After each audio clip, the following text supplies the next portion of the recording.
جابر ابن عبداللہ انصاری، یہ ان کی روایت ہے نا. جابر ابن عبداللہ انصاری اہل بیت کے اتنا کلوز ہیں کہ حدیث قصہ جابر ابن عبداللہ انصاری کی روایت میں. آج اس کے بارے میں بھی لوگ ڈاؤٹ پیدا کر رہے ہیں، یہ حدیث اتھینٹک ہے کہ اتھینٹک نہیں ہے، اس کے راوی ریلائبل ہے کہ ریلائبل نہیں ہے. پورا ٹاپک ہے جس کے اوپر بات کرنے کا ٹائم نہیں.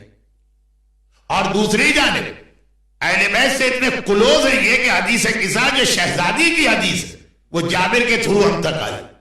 اس کا پہلا نیریٹر جابر ابن عبداللہ انصاری، اور دوسری جانب کربلا کا پہلا زائر بھی جابر ابن عبداللہ انصاری. کربلا میں سب سے پہلے جس نے امام حسین کی قبر کی زیارت کی ہے وہ جابر ابن عبداللہ انصاری.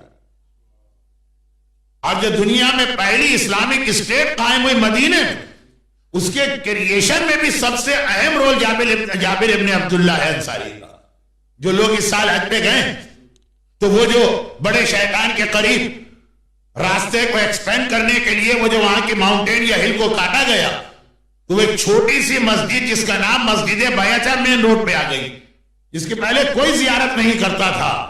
ہاں ہم لوگ 20 سال سے جا رہے ہیں لیکن نارمل ویسٹ سے آنے والے کو پتہ ہی نہیں تھا کہ وہاں پہ ایک مسجد ہے، کہ وہی مسجد ہے جہاں جابر ابن عبداللہ انصاری ڈیورنگ حج رسول خدا کو فارمل انویٹیشن دیا کہ مکے والے آپ کے دشمن ہیں، آپ ہمارے شہر مدینے میں آئیے، وی پروٹیکٹ یو. تو جابر ابن عبداللہ انصاری کا اسلام میں ایک بہت امپورٹنٹ رول. اور ایک چھوٹی سی بات اور کہیں کہ مرحوم آیت اللہ خوئی کا بینکنگ سے ریلیٹڈ جو ایک فتویٰ تھا اس کی بیس بھی جابر ابن عبداللہ انصاری کی ایک حدیث.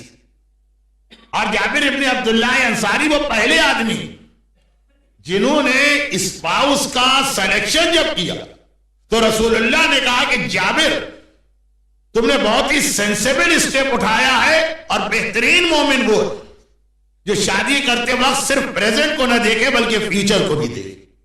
اب یہ ساری حدیثیں 1-1 گھنٹے کی مجلسیں ہیں، ان سب کو میں نے صرف اس لیے اشارہ کیا کہ شاید میں پہلے کبھی پڑھ چکا ہوں تو ریپیٹ نہ ہو، اور اگر نہیں پڑھا تو بعد میں بتا دیجئے گا. ایک بہت امپورٹنٹ 1-2 باتیں بعد میں آ جائیں گی. جابر ابن عبداللہ انصاری ان تمام حدیثوں کی وجہ سے اسلام میں بڑا ہائی اسٹیٹس